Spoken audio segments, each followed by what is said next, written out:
I didn't know what hat to bust out. Oh, you do have an S. Look I was at going to that, bring huh? you one. I actually have one in my truck for you. Do you really? Yeah. So I had look the good. Eagles hat on. Yeah. I'm like, because this is like, Got the SH now. I got to show love to the whole Schuylkill County. That's right. Your father spent a lot of time on that bench helping out. So, He did. Yeah. I repair so many gloves. That's awesome. I've been watching that. I think following Buffington that. Yeah. and a lot of Schuylkill Yeah. Haven gloves. Yeah. Good. Make sure we catch the ball. Yeah. What's up, everybody? Welcome to another episode of the I'm Here For It podcast. This is the podcast where we talk about real life with real people and real stuff, just honest, authentic conversations. That's why I get so fired up about this. Wherever you are, whatever life looks like, whether it's been going great or bad, I'm here for it. And this podcast is here for it too. And today I have an absolute legend. I think that's fair to say. I don't know about that. Legend and a good friend of mine, somebody I've had so many meaningful conversations. We've dreamt together. We've had our worlds kind of collide and worked together before, collaborating on different stuff. And it's my honor to welcome Dr. Shawn Fitzpatrick, the Superintendent of Schuylkill Haven Area School District. It's my honor to be here. Thanks so much for the invite. I love when I get to call you doctor. Yeah. That's it's something that my younger brother teases me a lot about. It reminds me you're not a real doctor every chance he gets. So, no, is this TJ? Yeah, TJ the DJ. Yeah, I always say you're not a real DJ. He likes to tease me about that. But no, I appreciate it. Thanks. It's so good to have you here. We have a ton of stuff I'm hoping we can talk about in this conversation. And man, before we get into it, I have a gift for you. So this is the book that I wrote. I can't wait to read it. Wrote a little message in there for you. Thank you so much. I don't know if you should look with that much anticipation. I'm excited. I know the work that you've done, and every now and then I'll shoot you a text message and say, great sermon, great message. I could see your audience, your parishioners literally just sucking it all up and absorbing it, and I know that it hits home with so many people. So I'm honestly really looking forward to reading this. So thank you. Thank you. Yes. You're such an encouragement always. I love that we, you kind of talk in front of a lot of people. I talk in front of a lot of people. You're at a very high leadership level with very complex. I mean, school districts are complex. You have a lot of pieces. I think what's maybe unique about you and I is that we don't pretend to be the stereotypical superintendent. Right. I'm not the guy that's gonna walk around in my sport coat at the Giant. Occasionally I may have to, but I watch you on whether we're watching online or I'm seeing you in person, connect with our youth by being who you really are. Yeah. And I hope there's times where some people say, boy, that superintendent, I don't know, something's just not right there. Maybe they look at me and think, I don't know much about being a superintendent, but he doesn't look like the normal superintendent. But I think my students connect, and they know that I'm going to talk to them, I'm going to interact with them, I'm going to be who I am. But more importantly, I'm not going to pretend to be somebody I'm not. So, and I think from an outside perspective, you're loved in your school district. I know we both are in positions where not everybody's going to love us. Sure. And people are all, we have to make decisions in both of our lanes where people are there's always going to be somebody that questions. I think that's just human, the human part of it.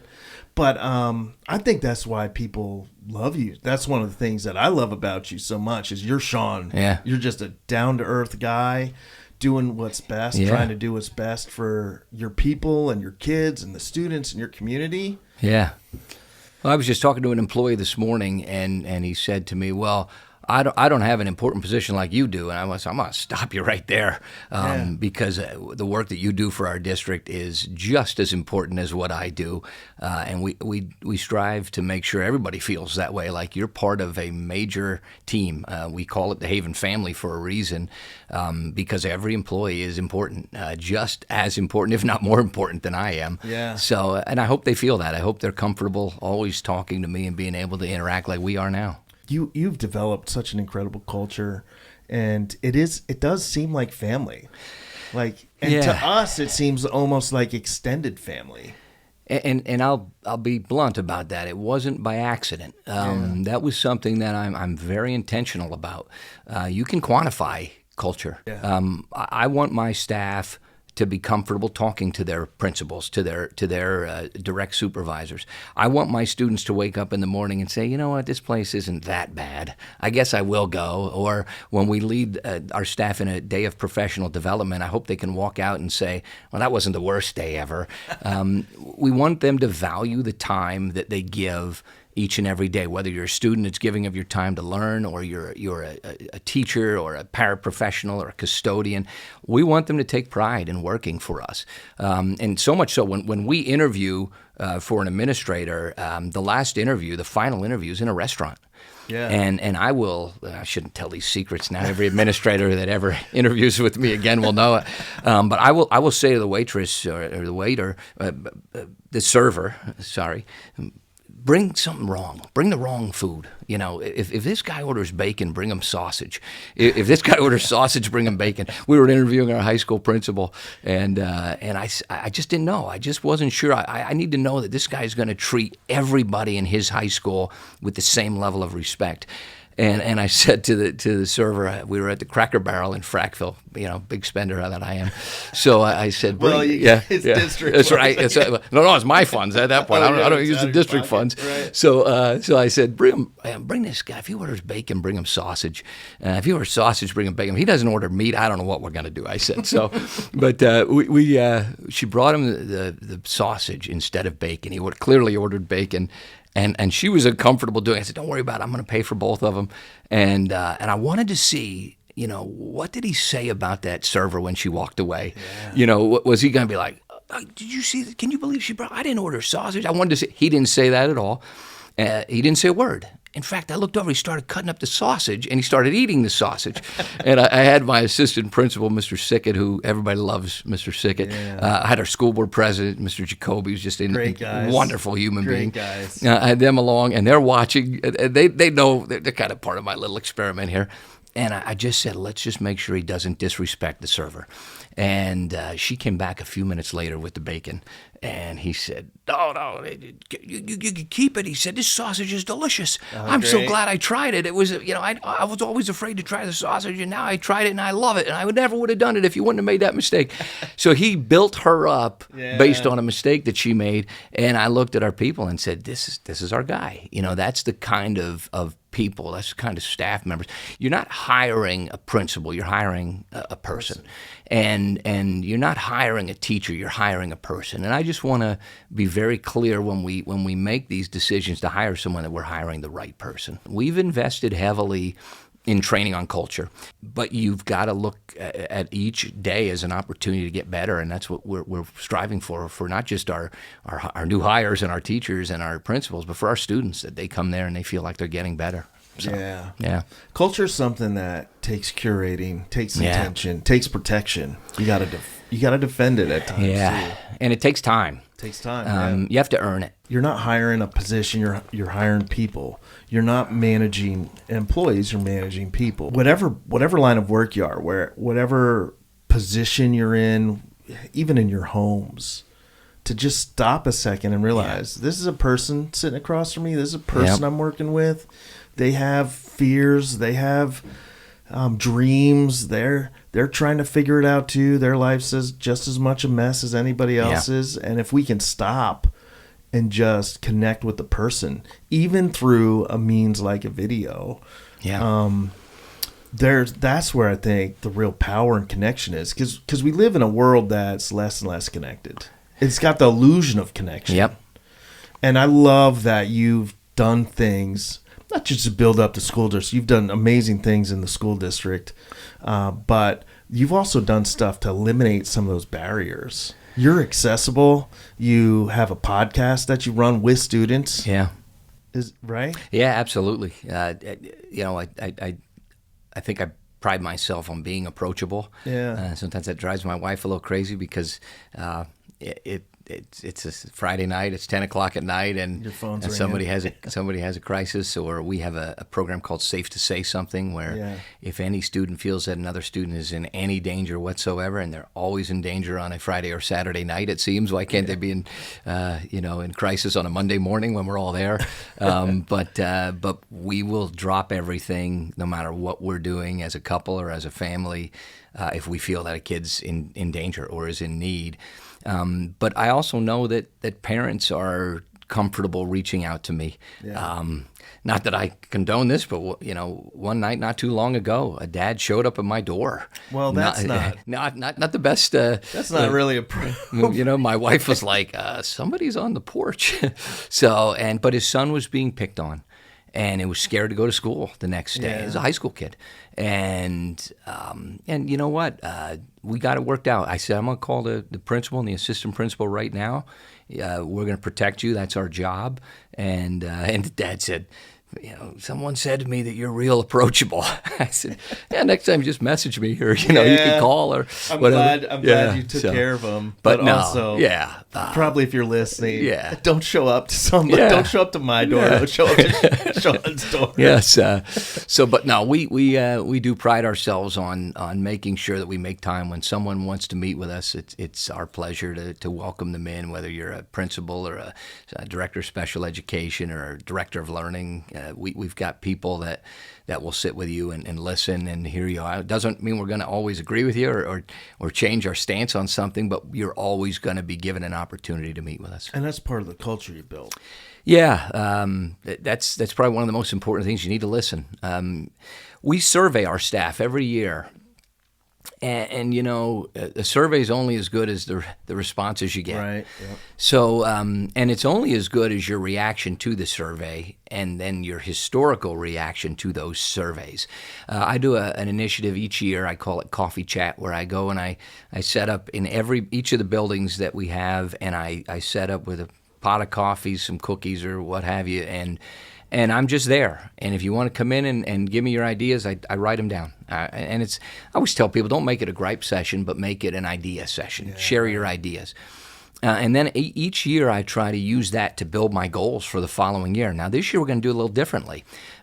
We surveyed the staff. And then we compiled all that data, and we have a director of learning innovation, and he disaggregated everything right down to each building's wants and needs. So, for example, our middle school, we have a really great staff at our middle school. It's a neat place, 5 to 7, grades 5 to 7, which is even cooler. It's not your typical 6 to 8 middle school, and and one of their number one concerns is the building's old and the HVAC is terrible. Yeah. So they're going to hear from us next week, next Wednesday. We're going to sit with them and say, we're working to make it better. We wrote a grant.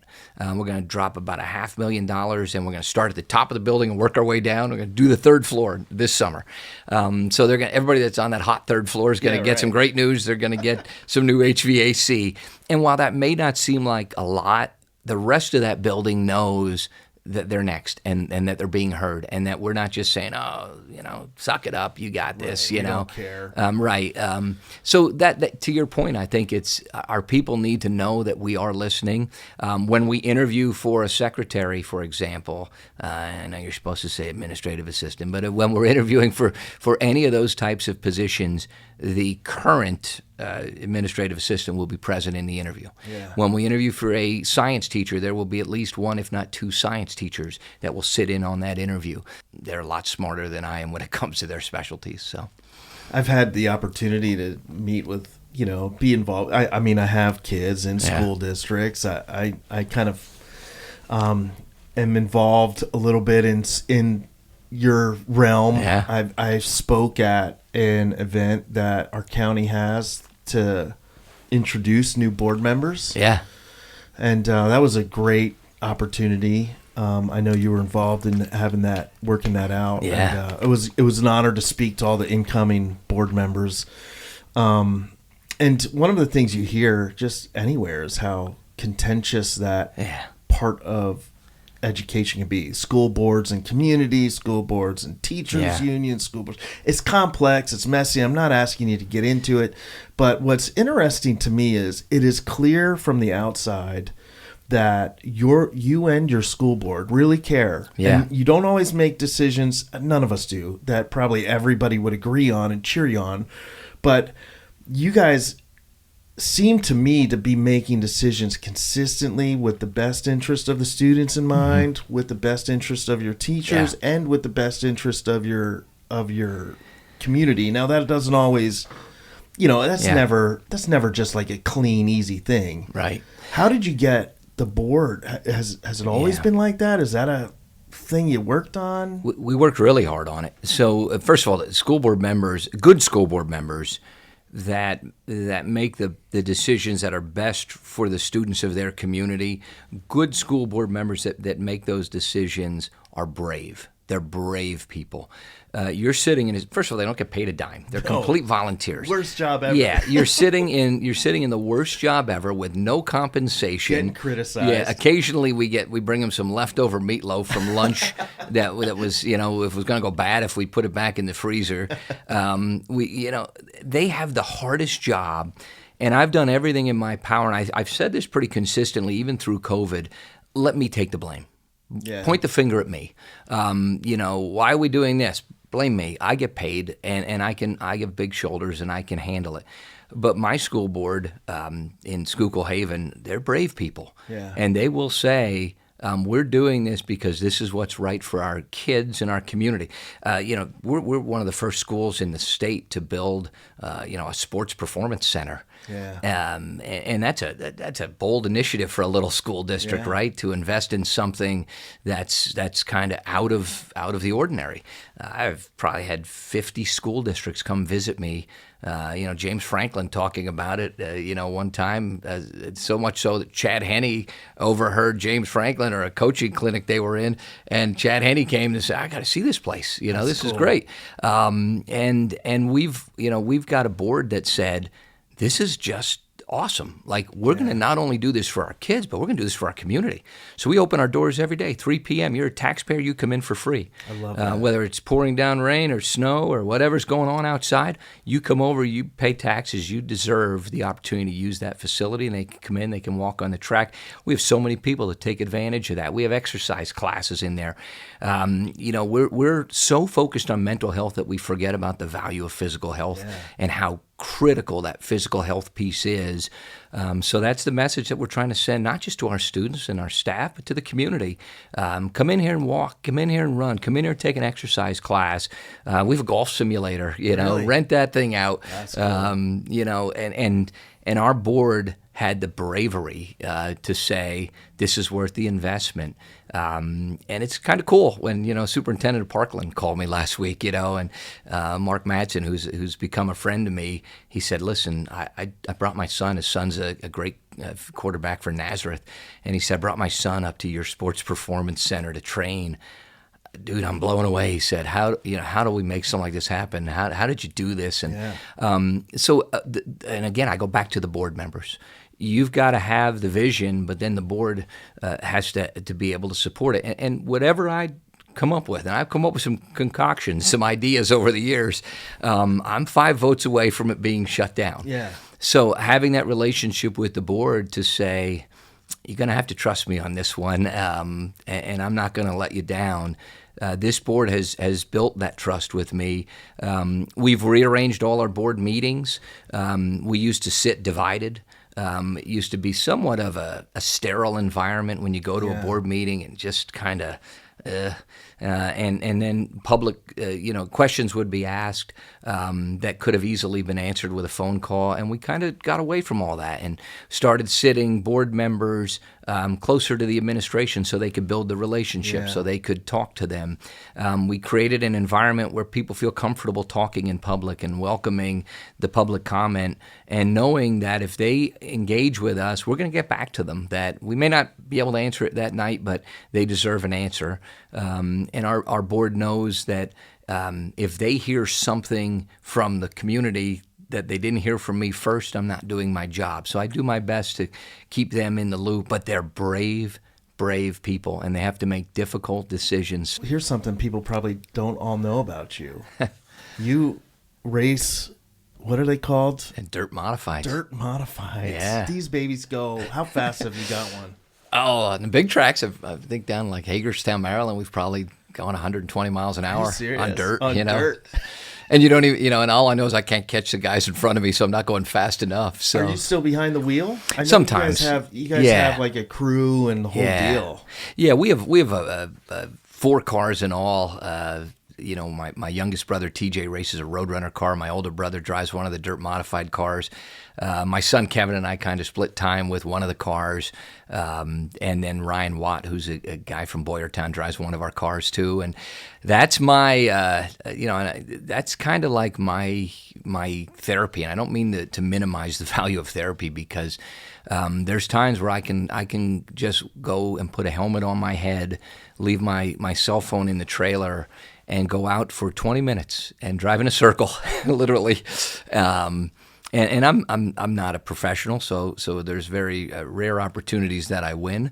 But I'm out there. You won, though. Yeah. I've won some races. But I'm out there with professionals that are doing this, 2, 3, 4 times a week, and have devoted their lives to it. So I'm just honored to be out on the track with them.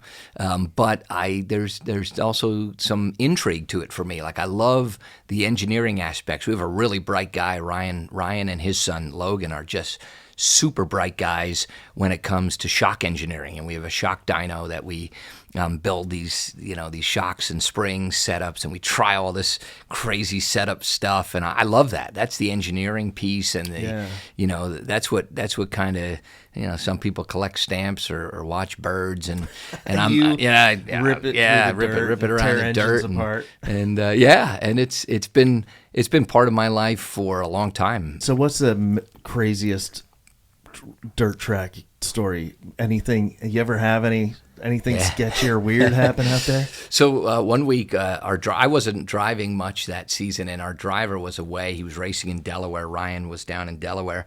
And I said, hey, I'm just going to take Ryan's car around the back. I'm just going to run around the back of the field. He asked me to test a new shock package.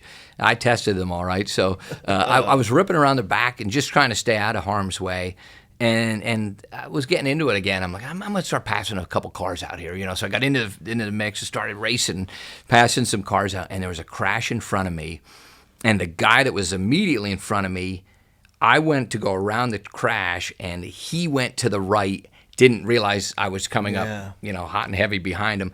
And I hopped over his right rear tire. I went off the backstretch, and I just started flipping. Seriously? And literally just destroyed this car, and I'm upside down, and I'm sliding across the dirt at like 80 miles an hour, and the roof is digging into the dirt, and it's scooping all the dirt and rocks and everything on the backstretch right into my shield and under my shield and down my race suit.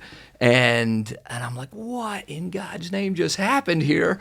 I can't believe and I'm hanging upside down, and I'm like, and everything goes silent. And the roof is crushed in, and it's silent. And now I'm hanging upside down. I'm like, I want to get out of here. Yeah. I got to get out of here. But I know the second I release these seatbelts, I'm going to land on my head because I'm hanging upside down. Yeah. And this young man from the safety team came over, and I think he even called me Dr. Fitz. He goes, he's like, hey, Dr. Fitz, I got you. Hold on. And I hear him ripping the fiberglass roof down, and he reaches his arm in. I said, I'm gonna let the seatbelt out. I'm coming down. I'm gonna come down pretty hard. I said, so I fell down, and he grabbed me and he pulled me out of the race car.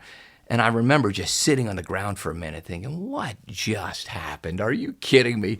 And I always say that's kind of God's way to remind you who's in charge, And we fixed it up. It's a car. You fix it up. And I was okay. I wasn't injured at all. In a situation like that, you're really like, okay, the material stuff doesn't really matter. Does it slow down? What's that experience like? Does it go quiet? Does everything slow down? When you first hit whatever you hit, and sometimes it's another car, sometimes it's a wall. It's like 10 guys lined up with a 4x4, and they all hit you at the same time. Just and impact. you usually let out a because it really thrusts your body forward. The lesson I've learned, I've got a nice scar on my wrist, is you've got to get your hands away from the steering wheel, because what happens is when the steering wheel turns fast, the wheel spins extremely fast in the car.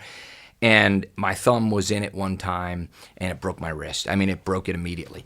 So you've got to learn that when you're about to flip or have a heavy impact, I try to reach back and almost cross my arms over my chest and prepare your body for the impact. And again, once you do that, you keep your hands away and your legs bounce around. Whatever you can do to protect your knees and your legs from slamming up into stuff. I try to use a brace now that goes over my knees inside the car. Like I said, there's all kinds of great safety equipment, but it's such a great life lesson to experience something like that. Have you taken anything from your racing experience into leadership? Oh, absolutely. Preparedness. You don't go to the racetrack if the race car is not ready to race. Yeah. When you go there, you have to know that you've done your homework on the engine dyno, you've invested in the right shock package, you've got the chassis that you know is going to work, but you go there prepared. I feel the same way about my campus. When you drive on our campus, these dandelions are driving my outside guy crazy right now. Yeah. He likes everything to look perfect, and he just planted 500 flowers and wants them all to take bloom and wants the mulch to look good. We want to be prepared for when you come on my campus or any of your listeners or viewers come on our campus, it looks like a professional organization. Same can be said when we go to the racetrack. Our cars are clean, our trailer is prepared, our spare parts are ready, and our cars are ready. The biggest lesson is be prepared.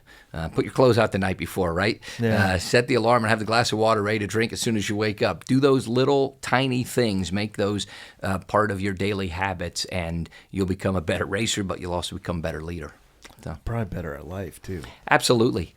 Think about the stress that we bring on ourselves. It's typically self-induced. Yeah. When you're late to something. I have there's this paranoia in the morning where I can't pick clothes out in the morning. And my wife always says, that doesn't match. That's plaid on plaid there. You got a pattern on that tie and you're wearing a plaid shirt. That doesn't work. She'll yell at me all the time. So the night before, everything is ready. Yeah. If you walk in, my gym bag is packed. My exercise gear is right next to my bed, meaning my sneakers and my sweatpants, and then when you go in, my bag is packed. My clothing, right down to my sport coat, the tie, the shirt, everything is organized and ready to go. That next day, that doesn't become a barrier that's going to start my day off the wrong way. Right. And you've got to move. The very first thing that every one of us should do is move. The very last thing we should do is look at that phone. Give it 30 minutes minimum. Yeah. I've tried to set a water next to my bed. I've always prescribed to the fact that I don't drink enough water. Yeah. So I'll start my day off and I'll drink a water and I'll do everything in my power to not look at that phone and make sure that I give myself 30. My wife reads a devotional with me every morning, or she sends it to me on my phone. And I take the time when I'm on the treadmill to listen to that devotional. And it's kind of funny. You'll appreciate this as a pastor. The devotional that she sends me, I'm going to even pull up today's. It's being read by like an auto voice or an AI voice or something like that. And so when you read it, today's was pretty good. It says, "Forget the former things. Do not dwell on the past. See, I am doing a new thing. Now it springs up. Do you not perceive it? I am making a way in the wilderness and streams in the wasteland." Isaiah. So that gets read to me as I'm on my treadmill in this AI voice. And it sounds like, "Forget the former things. Do not dwell on the past." Yeah. But it's a little movie epic. That's a great verse. Yeah. I mean, I love that verse. It's one of my favorites because there's stuff going on that you're not aware of. Absolutely. You're not paying attention. If you just hang on a little bit, like it feels like a wasteland, but something's coming. Yeah, I love it because I've been turned down for lots of things in life and turned down for jobs, and I always take it hard because I think I feel like I'm a good investment. You invest in me, you're gonna get your money's worth out of me, right? But then I walk away and I say, wow, rejection is God's protection. Speaking of that, how did you end up CEO of Schuylkill Haven School District? Yeah, so that's kind of crazy. So I applied in another district and they didn't want me. And I was driving by Schuylkill Haven on my way to work. I was working down in Berks County at the time. And I don't know what came over me, but I looked down at Schuylkill Haven from the road above, and I thought, man, is that a beautiful campus? And I heard they have an opening. I'm going to throw my hat in the ring. And I threw my hat in the ring and knew nothing about Schuylkill Haven other than they always beat us in football when I was younger. And I was of that era. We lost to their state championship team my senior year. I remember I went to the interview and it just felt like great. And the board president said, we're looking for a superintendent to run our district. We don't want to run it. Yeah. So if you're here expecting us to do the work, you're in the wrong district. I said, well, that's ironic. I said, I'm looking to run a district, and I don't want a board that micromanages. I want to run this place, and if you give me a couple years, I think I can prove myself to you. So I went home, and my wife said, how'd it feel? I said, I felt pretty good. I took my tie off, and she said, well, what do you think? And I said, hold on, they're calling me back. And it was 10:30 at night, and they said, would you come back over? I said, it's 10:30 at night. I said, I took my tie off already. Do you want me to put it back on? They said, no, we don't care what you're wearing. Come back over. And they had literally a yellow piece of loose sleeve, and they said, we feel like you could be our next leader here. And we wrote up a contract on a piece of loose sleeve paper. Here. I went home. I said, I think I just took a $3,500 pay cut, but I'm going to be the superintendent of Schuylkill Haven. This is incredible. What a blessing. What an incredible opportunity I have. And my wife's like, oh my gosh, this is wonderful. Yeah. So it worked out, and I'm thankful every day for the opportunity they gave me. Most people don't think of school superintendents as business leaders, dealers, work. You've always, and I don't know that much of your field, but to me it seems like you're always kind of like working outside the box, doing things that maybe aren't typical or normal or above and beyond to kind of get things done.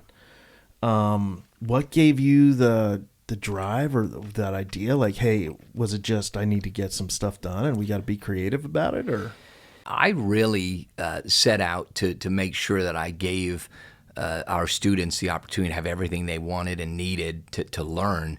But more importantly, I had to do the same for my staff. Yeah. And, we're so used to when people come to you and say, hey, I have a great idea. What do you think? We said, sorry, we don't have any money. And I remember I called an architect up one time and I said, I need you to draw me a building.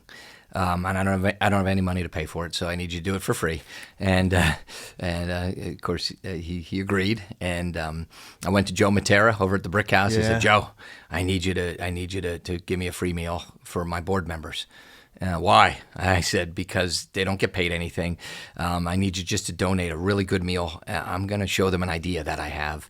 But I want to make sure that, that our minds are right, our hearts are right, and that all begins with being fed.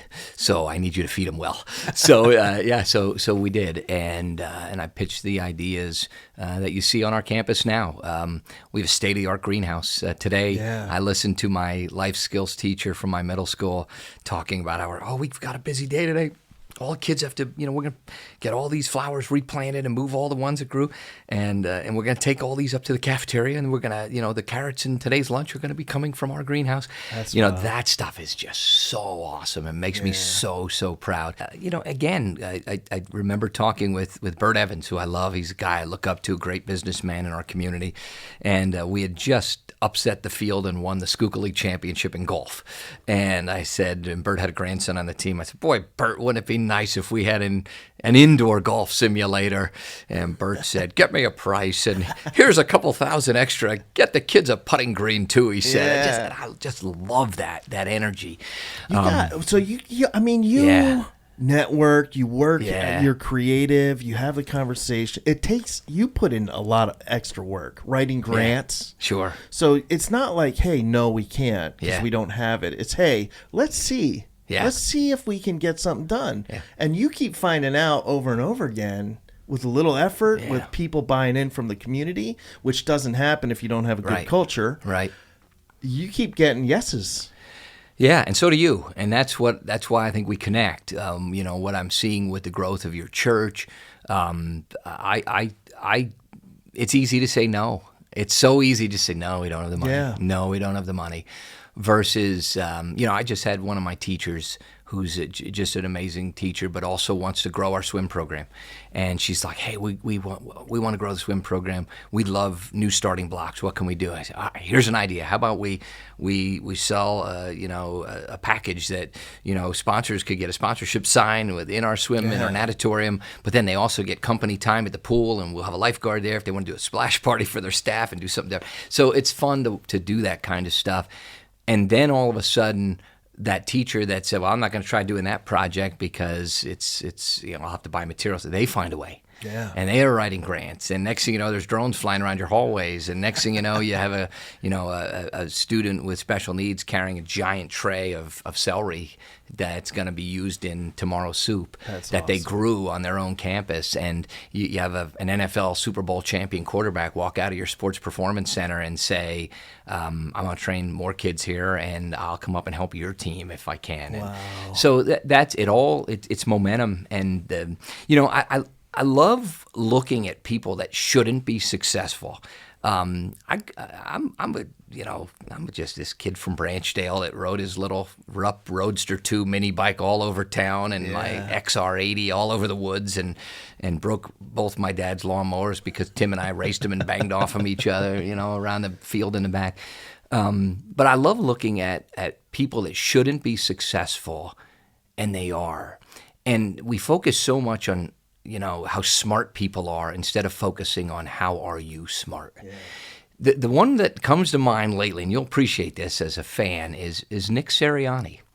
And sometimes I look at Nick, and I don't know Nick from the Man on the Moon, but everybody's trying to figure this guy out. He's a Division III athlete. He's not that smart of a guy. He's really not an experienced Division I athlete. He's never played really at the pro level. No. And he just won the Super Bowl. And everybody's trying to figure this out. How does Nick Sirianni win the Super Bowl? And I'm listening, and I'm intently wanting to find this out myself. What's Nick? Because sometimes I like Nick. Sometimes I really love his passion and his energy. And other times I'm like, does this guy know what he's doing? Are we sure this guy knows what he's doing, yeah. Right? And yet the players, they've got his back. What propelled Nick Sirianni to go to 2 Super Bowls in 4 years? He only has 4 years experience. Crazy. Sure, he has the right players, but that can backfire on you. We saw that last year or 2 years ago when they all turned and you lost the locker room. What's special about him? And it's 2 words: positive energy. Nick Sirianni brings that positive energy that those guys know they can come to them. I hope my teachers know that they can always come to me. Yeah. And I feel like Nick Sirianni's players know that they can go to him. They can go to him. So that's a huge piece of it. All right, so you have a 30,000-foot view because of your position. Yep. You see families. You have a 30,000-foot view of what's going on with our kids. In some ways, seeing aspects that us as parents aren't even seeing. You kind of see the family dynamic from 30,000 feet. Yeah. What is the biggest need we have in today's day culture with our families and our kids? Well, it's so easy to say mental health. Yeah. But I'm going to say the opposite, physical health. Yeah. We need to take care of ourselves. You get one body. We need to show our kids that it's okay to go for a walk. It's okay that you set aside 20 minutes of your day, 30 minutes of your day to exercise as a parent, as an adult. Yeah. And it's so easy for every one of us to say, oh, man, I don't have time for that. Right. And I think that if you change the word have to make, it changes the feel of all that. Why don't you just say it like you mean it? I don't make time for that. I've found that when, and by the way, there's some longitudinal studies, I think out of Stanford, where they started looking at rigorous walking. And it's not even the walking, but there's something with the peripheral vision that actually is a better stimulant than some of the antidepressants. What's one thing you'd want parents to know about their kids from your view? Yeah. The most important thing I can tell any parent is that your kids are resilient. This is hard on you, and it's hard on them. But believe it or not, it's probably still harder on you than it is them. Yeah. They are resilient. I've been in many, many meetings where a parent walks in to the office, and I will say to my administrative assistant, especially when I was a principal, this mom's here to tell me that they're getting a divorce. The hardest meetings that I've encountered this 2, if not 3 times, very hard. It's a student death. That's the absolute worst thing. And I've encountered that a few times. One very personally, where I was the first on the scene to a student's car accident, and I was. It was the last day of school. It's a message to seniors, and I always say, please, you are not invincible. I know you feel invincible. I know it's the month of May, and I know everything feels like you are on top of the world and you are invincible. But please, you are not invincible. Do not speed. Do not drive out of control. Do not be distracted behind the wheel. Do not do something stupid with a drug or alcohol, whatever it is. And I was driving on a back road in another county I was working. Last day of school, I was going to say goodbye. I was a principal, multiple buildings, actually. I was going to say goodbye to one of my buildings, and some kids had a car accident in front of me, right in front of me. And when I got to the scene, one of the passenger, and the worst part of this whole story is their graduation gowns and their tickets for that night's graduation were laying on the roadway. Man. The student had been ejected from the vehicle. No one around. It's a farm road. I'm in a back farm road. And I just was... I thought to myself, what can I do for this boy? He's dying. He's laying in the grass. He's dying. And I remember I put my fingers through his hair and I prayed. I said, Lord Jesus, take him. I knew he wasn't going to make it. I said, take this precious soul, please. No, I never spoke about this. I met with his grandmother. He lived with his grandmother. Met with her about 2 years later, after the fact. And she said, I just need to know one thing. Did he go quickly? And I remember saying, yeah, he was. I said, I prayed with him. He heard my voice. I've got a great voice. I said, I'm a radio guy. I said, he heard my voice. And I said, I put my fingers through his hair like he was my own son. And I said, I prayed for him. And you deal with that stuff. And the hardest thing you deal with is student death. But the second hardest thing is when you have to go get a kid out of class because his mom or dad just died. So those are hard things to deal with. But in the people business, that's going to happen. So those of you that love to slam us on Facebook know that this is the kind of stuff that these teachers and these school folks deal with every single day. Let's not even get into the dangers and the safety issues that are now prevalent in some schools. But this is the kind of real life stuff that's happening. And these teachers love these kids, and they mean so much to them. They do. I'll tell you this: I lost my youngest brother in a car accident.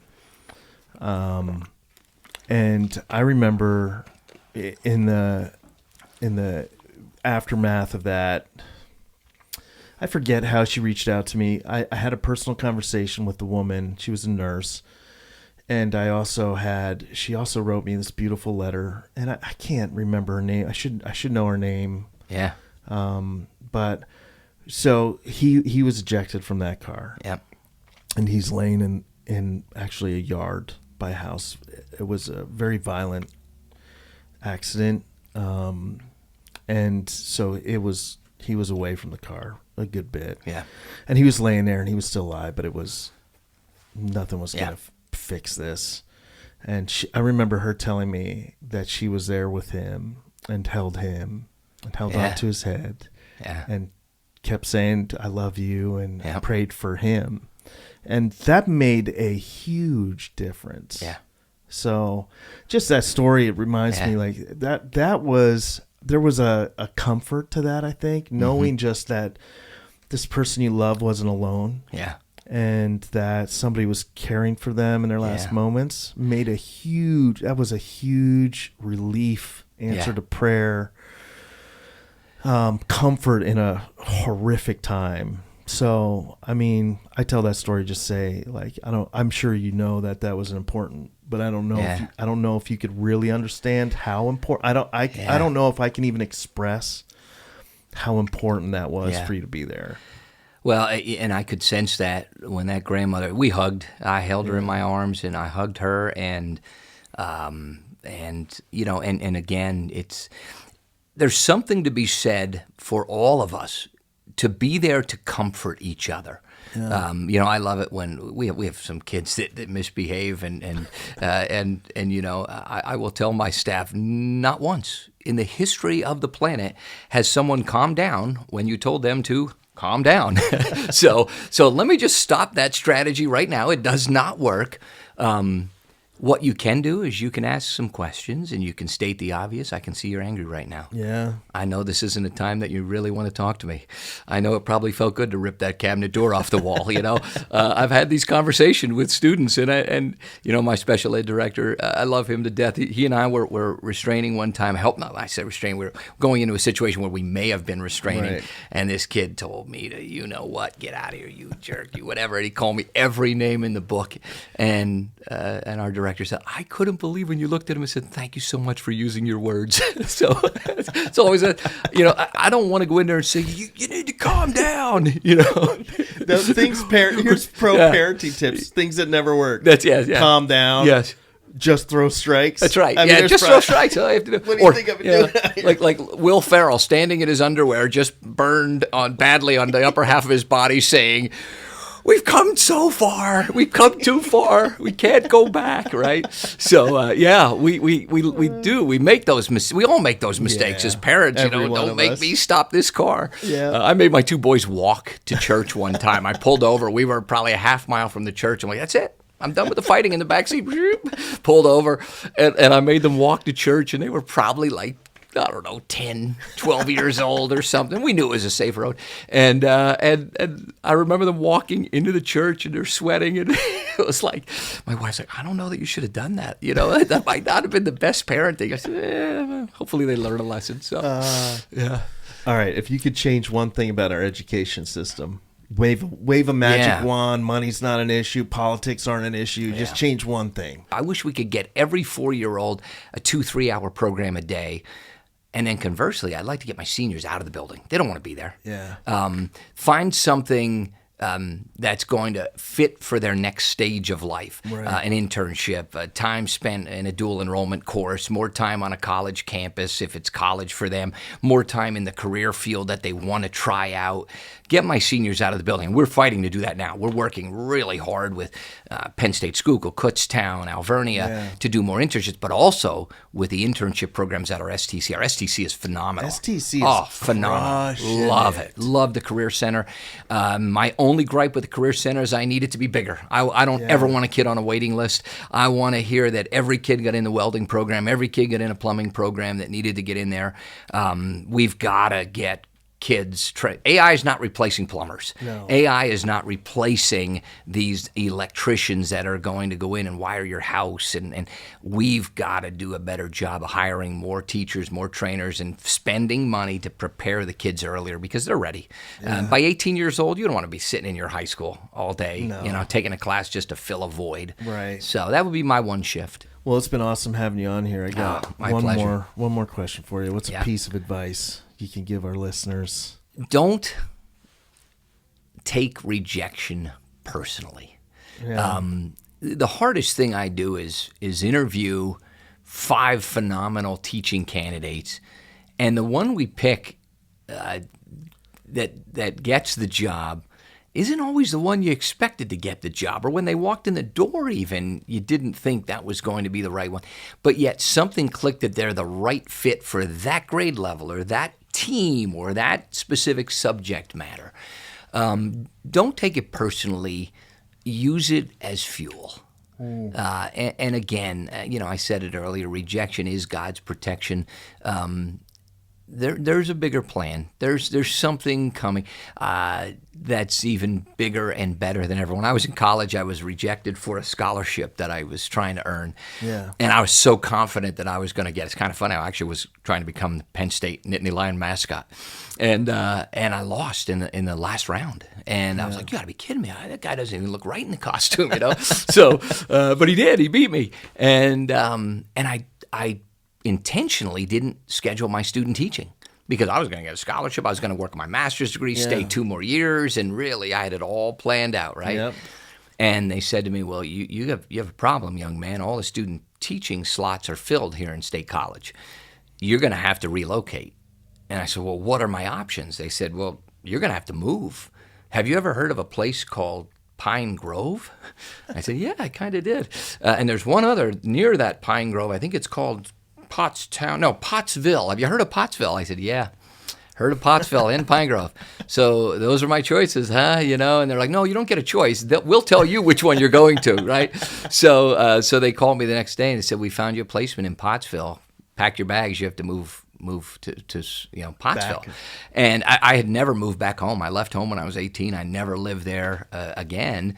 And so I got an apartment in Pottsville. And I remember thinking, why? And every day I'd turn on, or every football game I'd turn on the TV and I'm watching a Nittany Lion run around. I'm thinking, man, that could have been me. But then I met this beautiful blonde, and she's my ex-girlfriend, now my wife because of it. So yeah, she loves when I say that. But no, God did have a plan for me, and it was to meet this beautiful Kirsten and have this amazing family, and I'm just so proud that I wasn't the Nittany Lion. Yeah, so yeah, right. So rejection. There you go. It was rejection. It goes back to that whole thing, right? Yeah, like absolutely. God's doing something new. Yeah. You just don't see it. You can't perceive it yet. That's my message. Build on that rejection. You got streams that are coming in the wilderness. Absolutely. Build on that. Yeah. So. It's a hard thing sometimes, but when you can really just lean in and trust that you don't see the whole thing, and that God's maybe doing some stuff that for our good and our benefit, even if it doesn't seem like it in the moment. It leads, and if you can kind of follow them and go with that, it leads to some really good places. Well, I do. I feel that, and I think if your listeners can heed to that advice and just know that there's better things coming. Hang on. Who knows? Maybe the best is yet to come. I tell this to my own children, and I think it's great advice to your listeners. It's who you surround yourself with. I know that's the oldest adage in the book, but it's so true, though. My goodness, when you've got somebody that drains your energy, find a way to separate. You show me the 5 people that are surrounding you, the closest to you, and I'll show you your future. Absolutely. Every time. Absolutely. Your circle really matters. It's huge. It really is. So thanks for being in my circle. I appreciate it. Thanks for being in mine, too, and I appreciate you being on here. My pleasure. Just giving me some time today for this. It was awesome. It's been fun wearing headphones again. I feel like I'm back in my radio days. The radio voice sounds good through these. I'm telling you, man. It sounds good. I feel like Barry White here. So, Thanks for being on here. It's good having you. Thanks again. Well, listeners, thanks for being on here for another episode of the I'm Here For podcast. No matter what you got going on in life, things may be great, things may be tough right now. Hang on. Stay, man. God's got something for you. There's streams coming in the wilderness. Maybe he's up to something you just can't see. But wherever you're at and whatever's going on in life, just know that I'm here for it. This podcast is here for it. Hang in there. Until next time, be kind. Be kind to others. Be kind to yourselves. Be kind to those who work in the educational field. Thanks. You don't got to post that garbage on Facebook. We're all people. We're all just trying to do our best. So until next time, I'm here for it. See you on the next episode. Thanks for tuning in to the I'm Here For It podcast. Just a quick reminder, the thoughts and opinions shared on this show are our own. They don't necessarily represent the thoughts and opinions of our employers, our places of business, our families, or maybe even people that don't want to be associated with us anymore. And honestly, sometimes we even question our own thoughts and opinions after these shows have aired. We're not doctors, therapists, lawyers, experts in anything except maybe overthinking things. Well, maybe some of our guests are some of those things, but for real, this podcast is not about offering you professional or therapeutic help. We're just here having fun. It's for entertainment purposes and maybe a little bit of education. Yeah, we hope it can make your life better and make you smile and encourage you a little bit. But seriously, this is more like a group chat that you didn't know you needed. So don't take anything too seriously from us without at least double checking it with someone who actually knows stuff. Stay kind, stay curious, and no matter how weird it gets, we're here for it.